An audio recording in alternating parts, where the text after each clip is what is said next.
The following is intended for mature audiences only. Discretion is advised.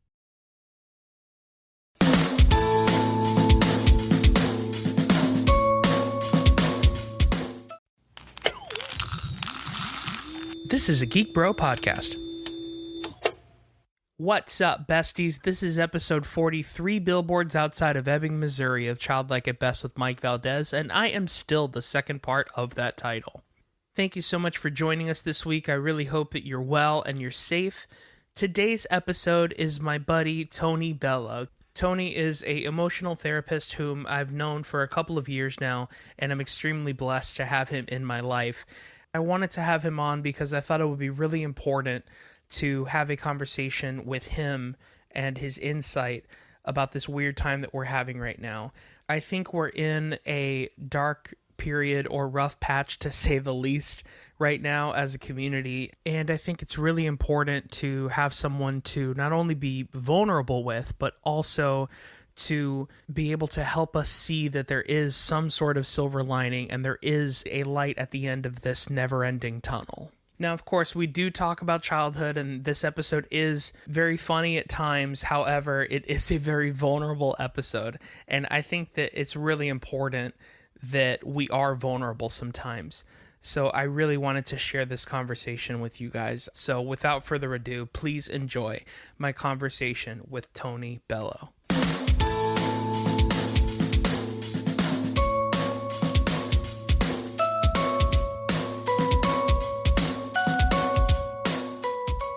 Trading you. Oh man, pros and cons, Mike. It's the moral of the story, right? Sure. Everything in life has its positives and its drawbacks. So yeah, I'm a little stir crazy. It's affected work, so it's tough. It's tough to counsel. If I sit in one more video chat, I might lose my mind. Right. But dude, I can't imagine what life was like before video chats. Right. Isn't that weird? Yeah, it's kind of weird. Yeah. It's a good and a bad thing. That's what my desk looks like. That's so much paperwork. Oh, why did I ever get into this work? That's great. What kind of coffee are you drinking? It's embarrassing. Why? So, because I'm a control freak, learning to let go. So I get these super cool, like Java organic pods for the Keurig. Oh, yeah. And since I've let it go, I ended up with Folgers instant coffee. Oh, wow. Hey, man, it gets the job done. Me surrendering. I mean, I put it on ice. I'm going to call it a cold brew. It's filthy. Yeah. I'm not going to lie. It's dirty water, dude. That's it. So, hey, I mean, I don't know. I get older and I try to be fancy and I end up with Folgers instant coffee. So I guess I need to tighten down the order, the ordering of the coffee. So this is what I got, some sweet Folgers. So let me ask you something. Are you, this might sound weird that I'm asking. I don't mean it in a weird way. Did you graduate from psychology school? Mm-hmm. What do you have, a PhD or a? So there's two routes to go in terms of counseling. Mm-hmm. You can go the doctor route where you're going to work with psychiatric patients and you're going to administer medication. Right. That would be a medical degree, and then with a specialty in psychiatry. So the other route, to be a state licensed therapist, which you're going to do therapy, talk therapy only. I'm not going to administer. There's all kind of certifications for like dream analysis and hypnotism and all this kind of different stuff you can branch into. Yeah. But you have to study one of three disciplines. It's a master's degree and then a state licensure. So it's mental health counseling, marriage and family therapy, or social work. And my specialty is marriage and family therapy. Yeah. So I'll be state licensed in marriage family therapist. And then that's the traditional talk therapy route. Psychiatry is a different animal altogether.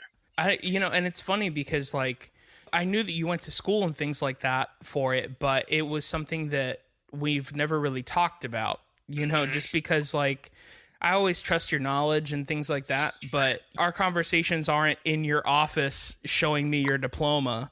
You know what I mean? Yeah. See them back there? I actually see them now. This is the first time I'm ever seeing your diploma.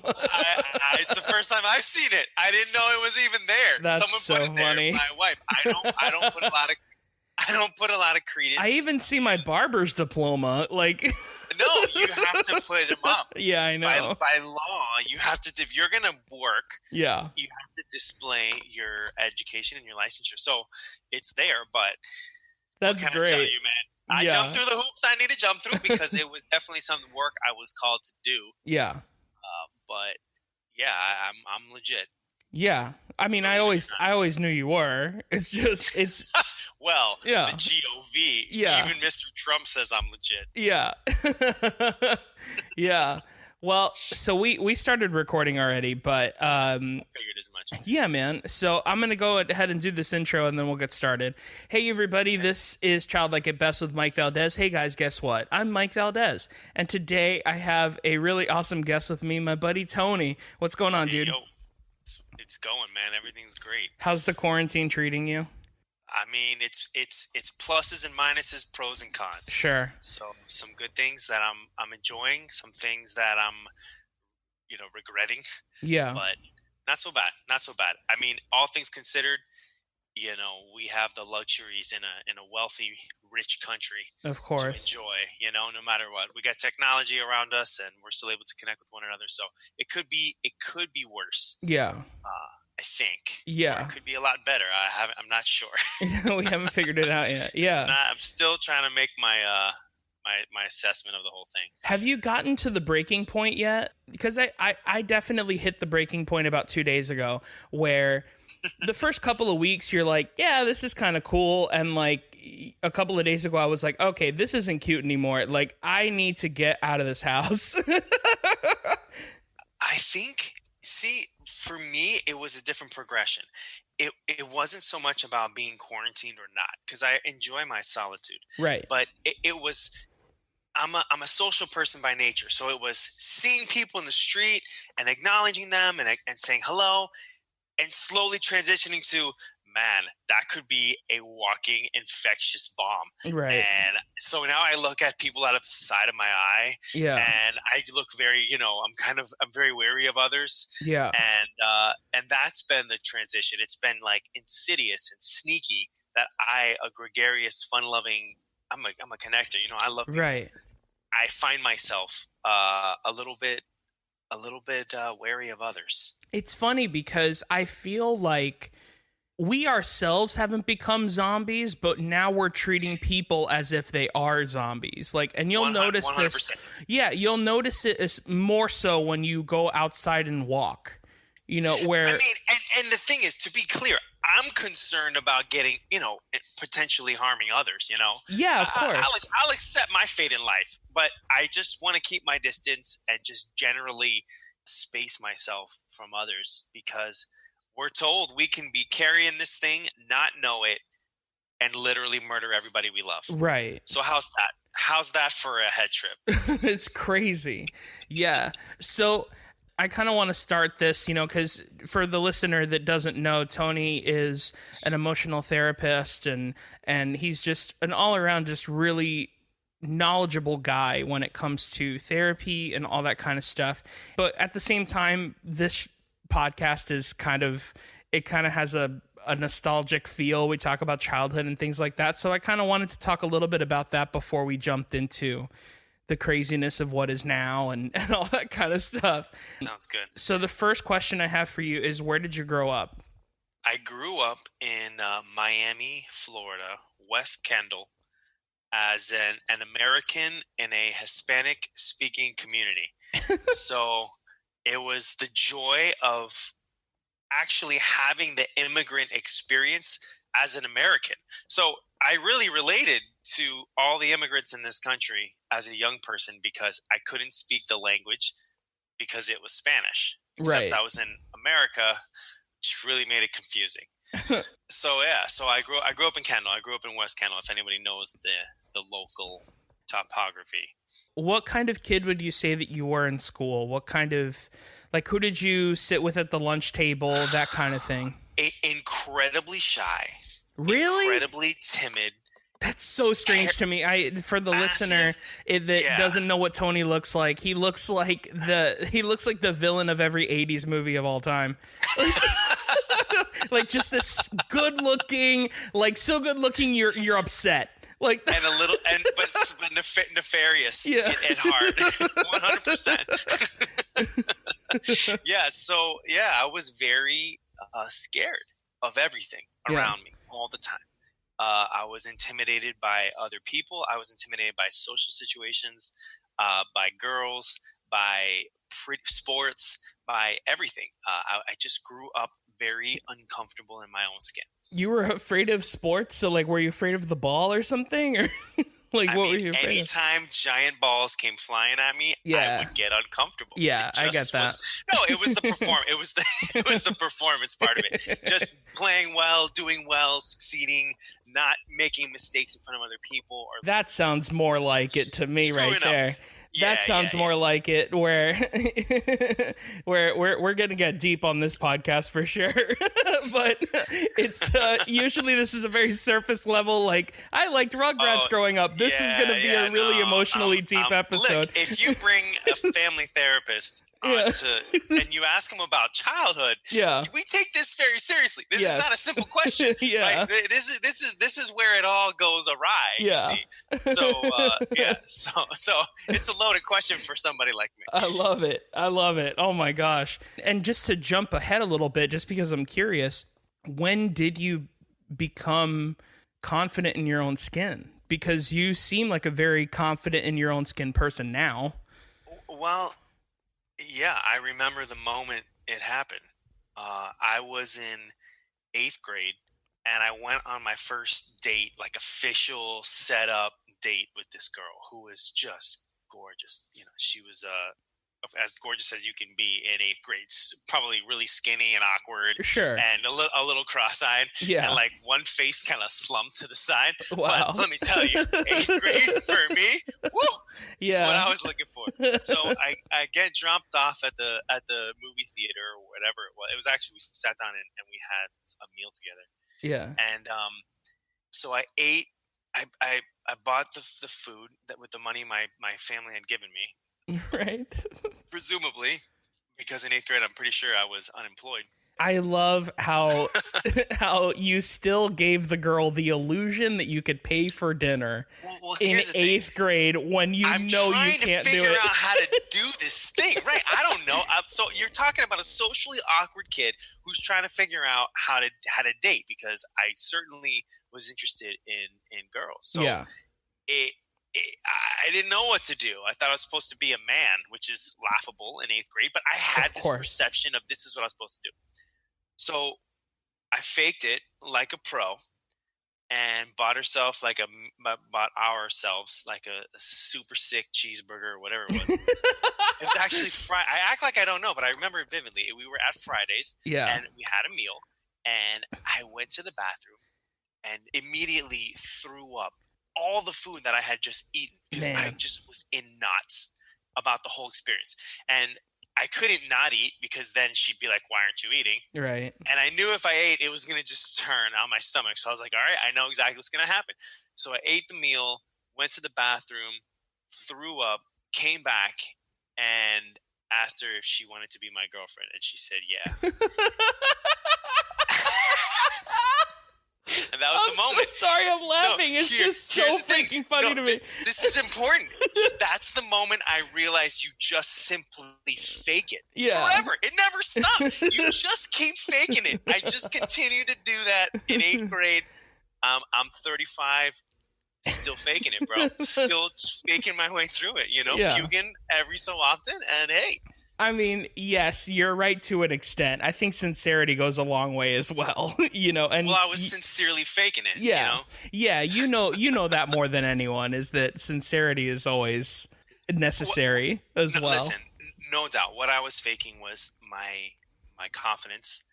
I was exuding something that I wasn't feeling, and really from that point forward, I just got so upset with myself. Like, man, I have got to figure out a better way to do life because I'm just really uncomfortable.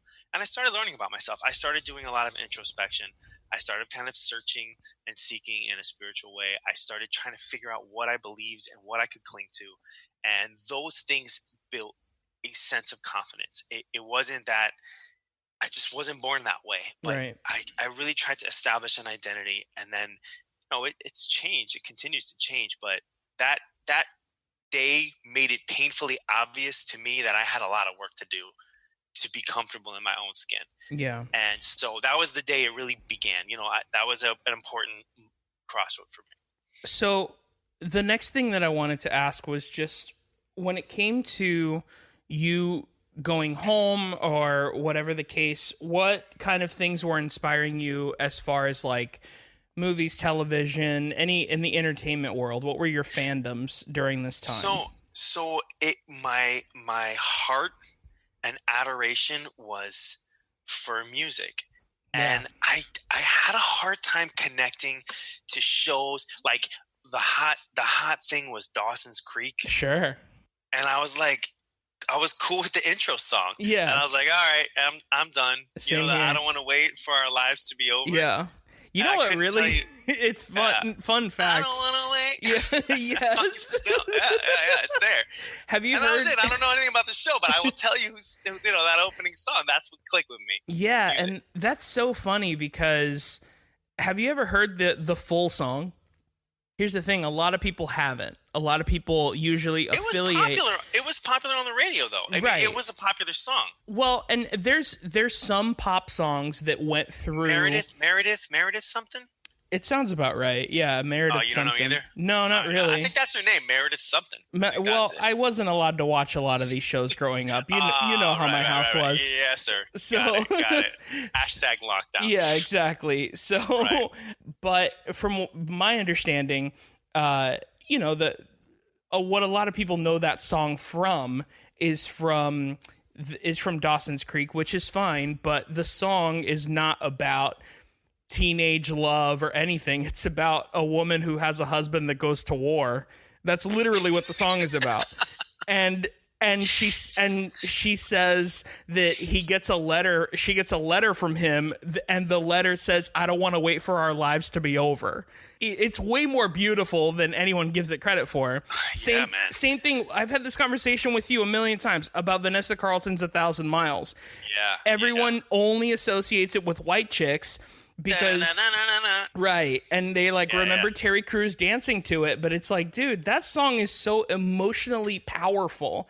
She literally says lines like, "It's always times like these when I think of you, and I wonder if you ever think of me, because everything's so wrong and I don't belong living in your precious memory." Like, that's not a Terry Crews dancing song. You know what I mean? Then let me ask you a question.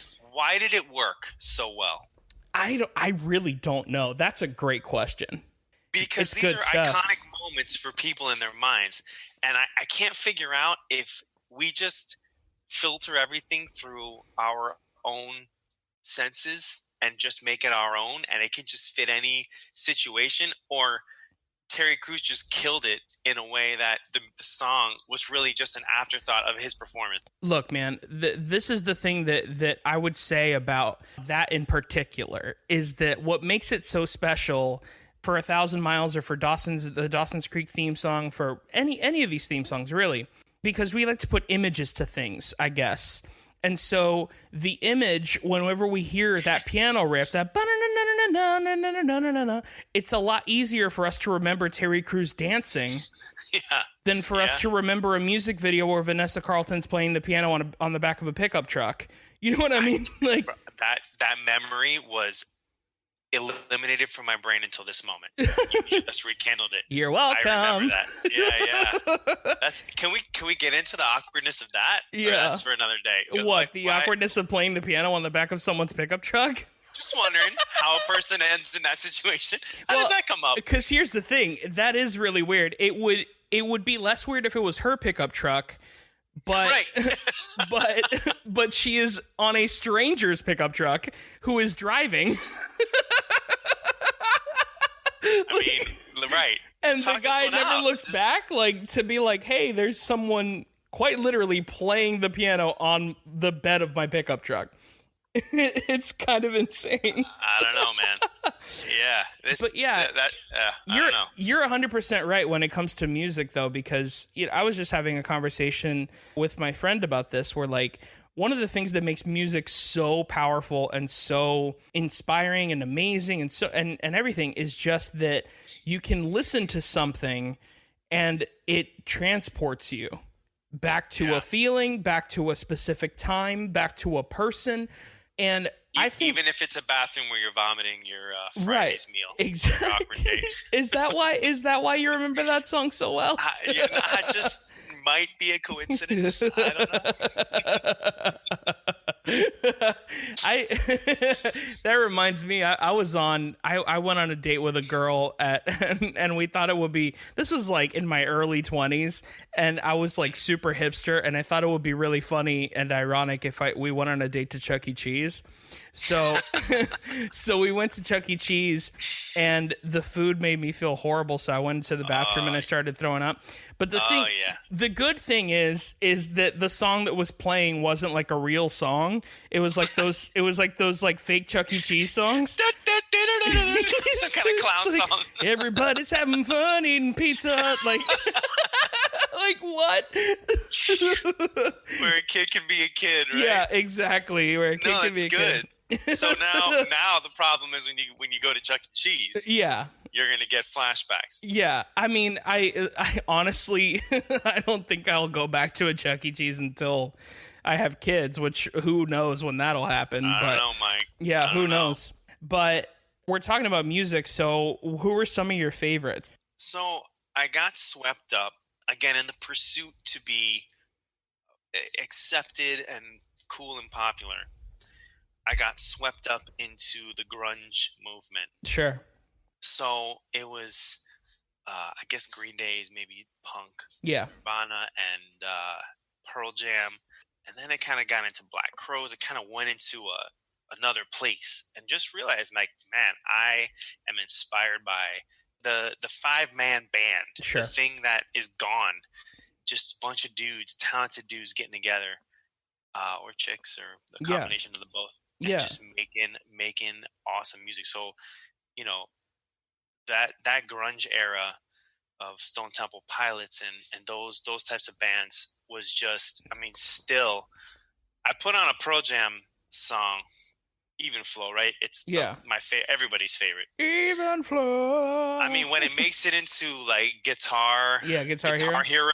No, it's classic, right? So I put it on, and my son, who's 7, or he was at the time. He's gotten a little older, but I thought I was going to show him like edgy his father was. Yeah. And he goes, "Dad, was this song written in the 1700s?" And I was like, "That's hilarious." It was. This what it's come to? How did he know? That's when I realized he's right. This kid's a genius. So anyway, that was like my initial, and I think the first concert I ever went to was Alanis Morissette. Nice. With her Jagged Little Pill. Yeah. Of course, I had an older sister who had like Kurt Cobain's death certificate like in her room framed, like was very oh my God. No, not intense at all. Just a casual follower of not intense at all. No. This is a very normal like it's completely normal to have someone's death certificate framed in your room. Hanging as if somehow that's your loss. My gosh. So I don't know. Yeah, that's my sister. She's still, she's got a lot of death certificates now framed. Hobby of hers. That's so weird. Yeah, oh my gosh. So that was my first. So it was going to be Alanis Morissette first, which was an amazing concert. I mean, she was awesome. She was awesome too. Yeah, I'm sure, man. That album was crazy good. Yeah, Jagged Little Pill. I don't know how it stacks up in alternative rock albums. I'm pretty sure it's still up there in the at least awesome. In the top 20 of all time. Right? Yeah, for sure. So that and then it evolved quickly into 90s, hip hop, which is really just a brother to alternative rock, right? Sure. I actually really agree with that. Yeah. No, I don't. I thought it was like a complete invert. I don't know. I went the other direction.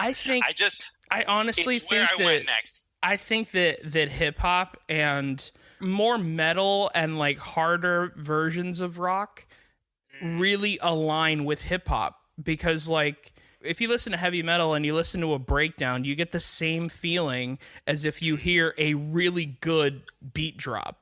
You're like, oh man, like it's the same sensation. Is probably that was the part that was amazing. Right. That how hip hop would set it up. Yeah.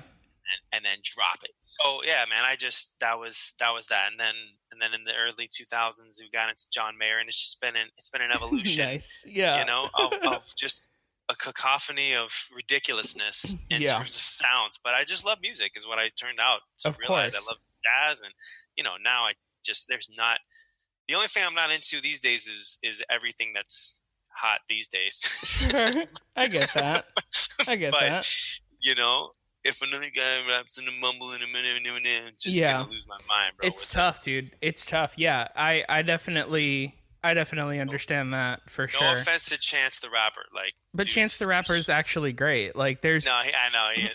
I know what you mean. I know what you mean when you say you don't like today's music. It's Post Malone. Yeah, that's the type I have a hard time. It's just very dark, and even The Weeknd. I mean, some of it's all right. It depends. I'm trying to find my way. Yeah, I'm trying to find my way. I'm trying not to commit suicide every time I listen to the radio. That's the problem. It's getting hard. It's so stupid. Just kidding. It's a counselor joke. Yeah, that's a counselor joke. Okay. I mean, we're very twisted, actually, in our sense of humor. I'm sure. It is actually a counselor. No, yeah, on the other side of the desk, bro, we're all sick, bro. I'm sure. Yeah. I highly doubt you find anything that isn't super dark funny. But yeah, so I have a dark sense of humor. Just to go into our next bit, what were your favorite snacks growing up? The only thing that comes to my mind is Gushers. Yeah? Does that count? Of course it counts. Are you kidding me? Yeah. I don't know. There's no food I really connect to, except I just remember fighting with my mom to always get more Gushers. The fact that kids in the 90s found anything appetizing is ridiculous to me. I mean, when you chew in something and it bursts in your mouth, that shouldn't be appealing. Right. That should not be appealing. You know what else shouldn't be appealing? Mystery flavors. Why do I have to guess what it is? Why don't you tell me what it is? No, that could really go badly too. Yeah. I mean, it's gasoline again? Oh man. It's not a good look. Yeah. I mean, what if you went out to eat and why don't you get the mystery meal? What? No thanks. No thanks, dude. I'm good on the mystery meal. I'd much rather just come here for the thing I came for in the first place. Which is meatloaf. Yeah, which is freaking meatloaf, yeah. It's so true, man. Mystery flavors. I like Gushers, and I liked all those little gummy snacks. You remember the Gushers commercials, too? Those would make me scared to eat Gushers. Every time they'd eat them, their heads would turn into a strawberry. Yes. Remember that? Right. Dude. See, but I saw it and I was like, that's so stupid. Who would ever believe that? Right. I did. Oops. And oops, all berries. So, and Capri Sun, they drink the Capri Sun and they turn into the freaking T-1000 from Terminator 2. It was all kinds of stuff. Well, the thing is that I realize now as an adult is every single kid's food causes horrific cancers. Oh yeah, absolutely. So, if you had 3 surges in the 90s, you can't have kids. Forget it. Oh man, I remember that trip. What would you rather have? Would you rather have a surge or 5 kicks to the nuts? I'm gonna go with the nut kick.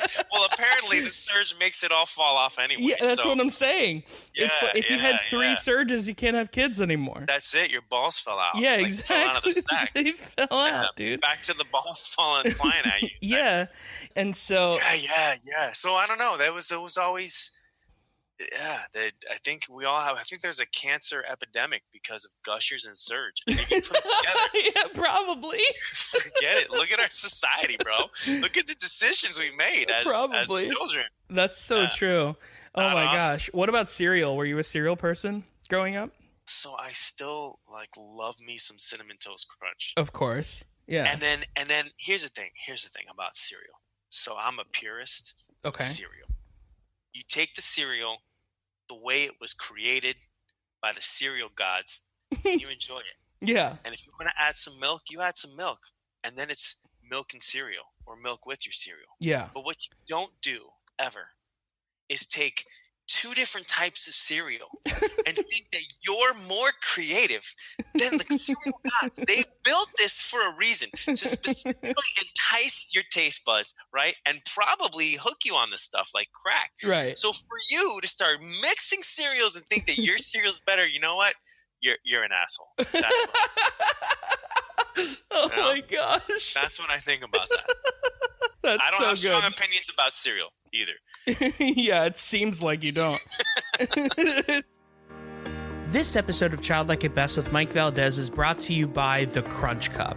Save time in the morning by taking your cereal on the go. Simply add cereal to the inner cup, milk into the outer cup, screw on the lid, and you're ready to crunch. Eat cereal in the car, at your desk, or anywhere else you want. Go to thecrunchcup.com to purchase what I think is a genius invention and use the discount code MikeValdes10.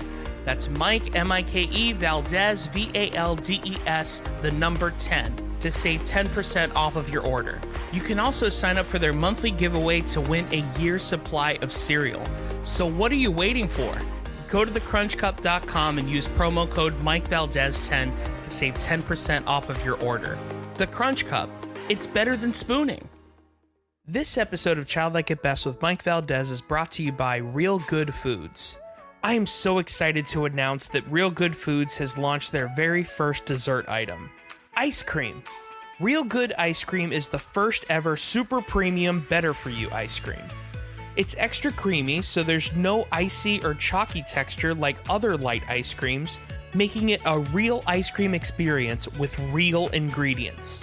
Only 180 calories and 4 grams of sugar per serving. Real Good ice cream is sweetened by using allulose, which isn't like regular sugar. It's a naturally occurring rare sweetener found in figs, dates, and maple syrup. Ultimately, it has 1/10 the calories of cane sugar, which means it won't spike your blood sugar levels. Real Good ice cream comes in a variety of flavors, and starting today, they can be found at realgoodfoods.com and the Vitamin Shop. And guess what? Real Good Foods is giving all Childlike at Best listeners a discount code that'll make us all scream for ice cream. Visit realgoodfoods.com, choose as many of your favorite items, and use promo code BESTIE at checkout. That's BESTIE at checkout to receive 15% off your order. Real Good Foods. Keep it real. I want to move on to what you're doing now. What inspired you to want to start counseling people? Oh, man. Well, look, I had my own struggles with, I described it as confidence and trying to find my way, but it was certainly a social anxiety as I look back. Yeah. And self-diagnose. And so as I started to learn about myself and see the deficits that I had from a mental health standpoint, I started to get help. I got counseling myself and absolutely loved every second of that journey of exploration to just kind of to thine own self be true, to self-reflect. And so in the process of trying to get right, to get my mind right, I fell in love with the process of pruning back the branches that need to get pruned and kind of watering those seeds that aren't growing well. And just that process was just so deeply enriching and centering to me, to my spirit, that it inspired me to really, I think it opened up a call internally, just a sense of duty to continue with this process now with others. And so that's what I did. I went back to school. I was working in a large law firm and was on track to go to law school and really change gears and studied psychology and love it. Really love that aspect of my professional life because it blurs into that personal, very, very personal space where you can really join somebody and take a journey through their process of self-discovery and kind of side by side enter into a person's just deep personal experience of life. And it is such a worthy journey, no matter who you are and what that experience is. It's so worthy, and it's so valuable. So I get a lot out of it. I'm very thankful for my profession. Yeah, of course, man. I tell you this all the time, but just for the listener, one of my favorite things about you is like, just because, and I'm kind of revealing a little bit about myself, but like I've been going to therapists for a really long time, and maybe since maybe 10 years, something like that. Yeah. And by the way, so has most of our society. Yeah, of course. Yeah. Not everybody talks about it, but there's a reason there's 100,000 counselors in our country. Right. Somebody's visiting. Right, yeah. Therapy is like McDonald's, man. Like, it's... you don't want to tell people that you do it, but at the same time, like, they're selling 1 million burgers a day, man. Like, this... Yeah, it can't be possible that no one's going. Right. So they're cropping up everywhere all over the world. Exactly. But my favorite thing about you is that every doctor has always been very clinical, very medical, and you kind of described it a little bit when we first started our conversation, which is like they'll hear things that you say and they'll basically be doing a math problem in their head as to what recipe of pills that you need to take, and then they'll just give you the pills and that's it. And you know what? For some people that works. Yeah. I'll tell you, there are a lot of people that just need to be supported in that way. For some people it works. I definitely agree. For me, what I've come to find is that talk therapy has really been beneficial for me. We've talked about it as well, where like I have been on medication and things like that, but through talk therapy and also just changing things in my life where like I'm making sure that I'm exercising every day and my diet is better. Believe it or not, all of that affects your mood. Without turning it into a lesson on biology and psychiatry, when you take psychiatric medication, you are rebalancing the chemicals inside of your brain. That's what you are doing. Yeah. When you change your diet and you change your activity levels or exercise, you are rebalancing the chemicals in your brain. So it's not always a solution. Right. But you just described two things that do the same thing. Right. And that's why there's such a recommendation to get outside, be healthy, be careful what you eat. Of course, it's always, 700-pound doctors telling you to do that. Right, but, sure. Because that advice, sure, doc, no problem. I can see how easy that is. Yeah. But that is viable psychiatric care. So it's just important for people to know that. Those two things you talked about, those are essential. Which is difficult in this specific time to make sure. 100%. You know why? Because you can get on your computer while you're eating McDonald's, aforementioned, and order all of the things that you need in life. But the way that we were designed was we needed to go out and hunt. We needed to go out and gather. We needed to build. We needed to construct. Our bodies were built for movement, for activity, and for work. And as society has evolved, the necessity of these things has become so streamlined. Like a gym is just a make-believe jungle where you have to lift and squat and run and hunt and gather and construct. So we do it with fake weights and you know what I'm saying? I know it's ridiculous, but I'm just laughing. I'm just laughing because that 100% is the name of this episode. A gym jungle is a make-believe jungle. That is the greatest thing I've ever heard. Listen, we are simulating what our bodies were built to do. You're 100% right. Everybody can do it so easily. Yeah. We'll make a make-believe. It's so true, man. But another thing, too, is it's also just difficult because of this weird time that we're in, where we're supposed to be home. And well, okay, so Corona makes this hard. Not the beer. Listen, because not only can we not go out into the real jungle, we can't go to the fake jungle either. Yeah. So now as a society, and Rainforest Cafe is close too, so you got nothing. You literally got nothing. 90s reference. Yeah. That's what I'm saying is like, that's what I'm saying. Like, we can't do that stuff. It's going to sound funny, but it's just true. We're like, that's why I think there's such a huge uptick in Animal Crossing right now. Because Animal Crossing is literally just playing someone who's living a life. That's Yeah. it. Who is Yeah. outside and going fishing and working, and then he goes home to fall asleep and do the same thing again. And that's And why he- we're you're- so obsessed with that. Your character goes to bed satisfied after a long day's work, and we just try to get satisfied in our character's long day's work. Exactly. I think it's well understood from people in the mental health community in terms of, psychiatrists, therapists, counselors, anybody who's been a provider for some sort of care, that these things are constructed to elicit a response to continue, Yeah. right? I'm not going to come out and say, video games are addicting. There is always the human willingness, right? But these things are constructed in a way to psychologically prey upon our tendencies as human beings. So 100%, there's the in games like strategy games, there's the old adage, one more turn. Right. And it's like there's always something at the end of your turn that you need to complete next turn. So there's just always that, just one more turn. And listen, it's evolved into these, randomized rewards in loot boxes in all different types of games. Right. That is being, by governments, being acknowledged as gambling.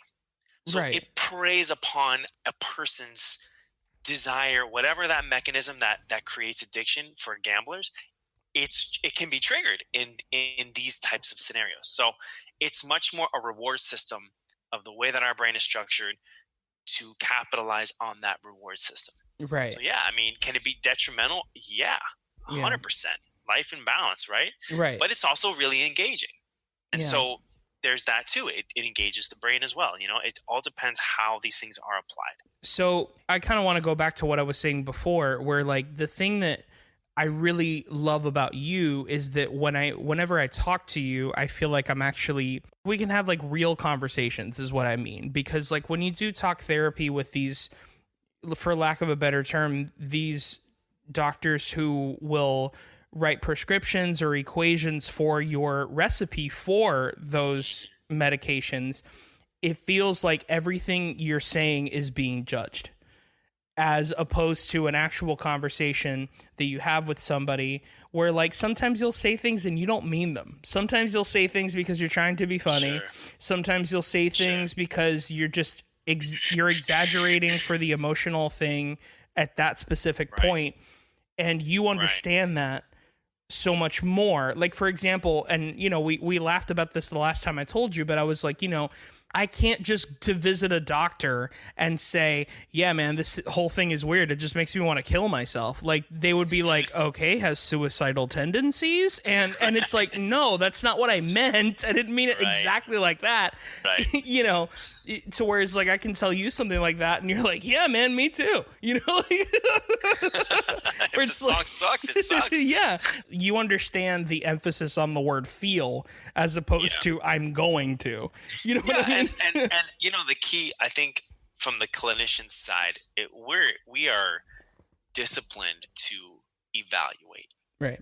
We're constantly evaluating body language, mannerisms, inflections, themes in a person's life. But what happens is when evaluation crosses into judgment, you're kind of off base as a clinician. And I think our human nature is something we're constantly trying to manage. But staying on the side of evaluation, man, what is this person really saying to me? And judgment, man, this person really shouldn't be thinking or talking this way. Right. And those two, that little fine nuance to me is really, and when I was on the other side of the couch, I sat as a client for 3 years and really was exposed to like loving evaluation, and it just helped me. It was constant evaluation and reevaluation, and it was a partnership. It wasn't one person evaluating the other. It was two people evaluating together. And it's a beautiful thing when it works. When it works, it works. Of course. So I'm going to ask you the big question right now that I'm sure listeners are probably wanting to know and things like that. And probably the reason why I wanted to have you on is, what advice do you have for people that are going through a really rough time right now? There's an easy answer to a really difficult question. when your life gets hard, you are given an opportunity to learn about yourself, to dig deep, to be motivated, to find your answers. When things are easy, we just don't look that hard. Going back to our conversation about working out, as life has gotten easier, it has become more and more difficult to be physically healthy because we just don't have that need to physically produce. Right. And so when life is easy emotionally, you don't have that need to emotionally produce, to spiritually produce. And so what hard times do is they expose the character within us and give us an opportunity to dig deep and learn truths about ourselves that would be otherwise hidden.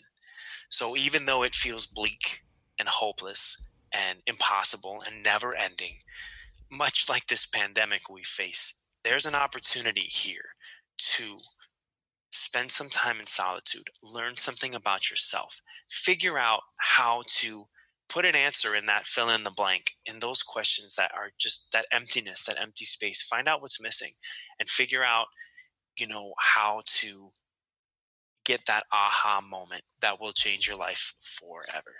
Absolutely, man. That's so well put and so well said. Here's another question for you that I've been asking a lot of people as I've been podcasting during this weird like quarantine and social distancing kind of thing. Mm-hmm. What's the first thing you're going to do or the first place you're going to go once this whole thing is over?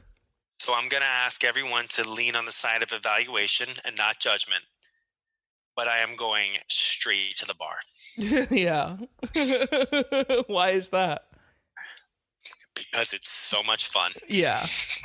No other reason. I would assume that it's because of the hangs and things like that. Because if that's it. Look, for a social person like me, if it were for the alcohol, that'd be stupid. You're paying twice as much for something you can get at home. Here's what it is. That is the place where you can meet with strangers, all be connected and united on one piece of furniture, right? And essentially share a meal and a drink together. Yeah. So it's a fun place to hang out. I agree, and mostly I just want to get my wife drunk. Yeah. She'll only drink at the bar. So if you really want to know. Yeah.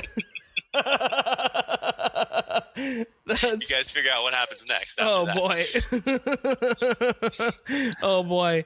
So it's funny, man. Like, it's so funny. I've been asking a lot of people this question just because I find it so fun to kind of know where everyone's going. And almost 100% of the time, every time I've asked a woman, it's always to the beauty salon.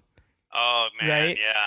And then for dudes, it's always something that has something to do with like food or like drink or something like that.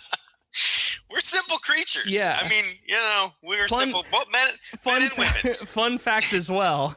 I asked my mom that question and she said church.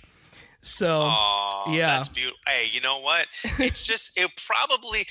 I'll be honest, if quarantine happens to lift on Sunday morning, that might be my first place too. But the chances are that church won't be available to me. Right. I guess it is. Yeah. But that's a great answer. I didn't think so, but listen, I'm somewhere between you and your mother in age. And I'm telling you, as you get older, church is much more appealing. Sure. It grows in appeal as you age. So I'm sure that's fine. It's just like, I don't know, man. It's just like, part of me didn't like the answer, I guess, just because like you still have some version of church all the time. You know what I mean? For sure. And here's the real question: is she going to church for the hangs or for the liquor? Good question. Yeah. Just wondering. I mean, more than likely she's going for the hangs. That's what I would think. Yeah, but I think so too. I think that's it. I think we're really thirsty for community, right, and connection. Yeah. There is an isolation that it gets old, man. It's getting old. For sure. I mean, the thing that you know, and I got to talk to a comedian named Jiggy. He opens for the Impractical Jokers. I don't know if you know who the Impractical Jokers are. Yeah. I do that on TV, right? Yeah. I've seen them. Yeah, they're super funny. And so he opens for them, and I asked him that question, and he's just like, dude, it sounds really crazy, but like, I just miss hanging out with comedians. Like, and like once he said it, it like opened up my brain, and I was like, oh my God, you're 100% right. That's probably the biggest thing I miss is just hanging out with people and performing. Like, that's really what I miss, you know? Granted, you know, it'd be nice to go to Walt Disney World, and it'd be nice to go to any of these places, go eat a great meal and, you know, things like that. But hanging with people is, you know, I've said this on here before, but you know, this whole thing has been, as much as it's taken away, it's also given back a lot. You know, and one of the things that I've learned and evaluated about this whole thing is that the world is forcing us to understand what the value of people are.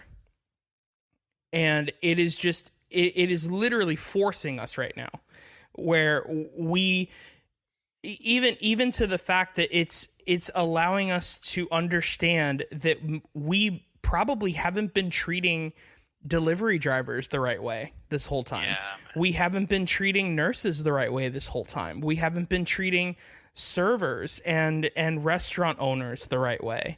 And maybe after something like this, we'll start to finally understand how important it is to give gratuity when we go to a restaurant, or to make sure that, you know, when we ask somebody how they're doing, we don't just say it because that's what you say. We ask because we actually care.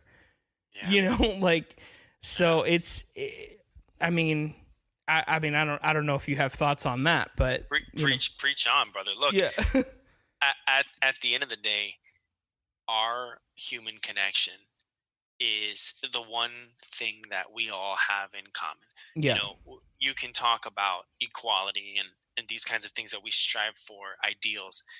But what really is the same in all of us is our need to connect to human beings. Whether we like to admit it or not, whether we like to, you know, consider ourselves a loner or not, we are inherently tied to one another. And it's probably time we start treating each other like we matter to one another. Yeah, absolutely. I think that is a perfect place to end this episode.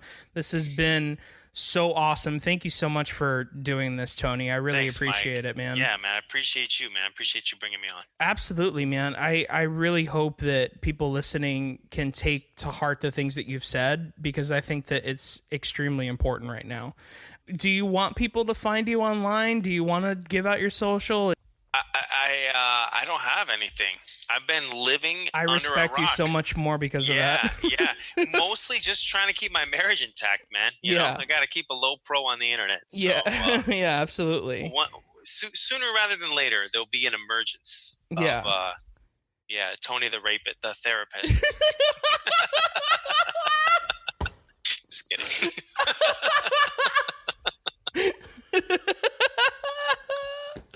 Oh my gosh, it's wordplay, but it's also so offensive. Oh man, I'm sorry. It's that dark sense of humor. I can't get rid of it. It's not the same, you know? I know it is. That's why it's so good. Oh my gosh. Well, for me, you can find me on Instagram at Mike Valdes. You can go to Twitter at I am Mike Valdes, or you can go to whoismikevaldes.com to find out the answer to that question. And that is it, ladies and gentlemen. Thank you for listening. Tell your friends so we can grow this family. Bye, besties. That was a Geek Bro podcast. For more podcasts like this one, visit geekbro.net.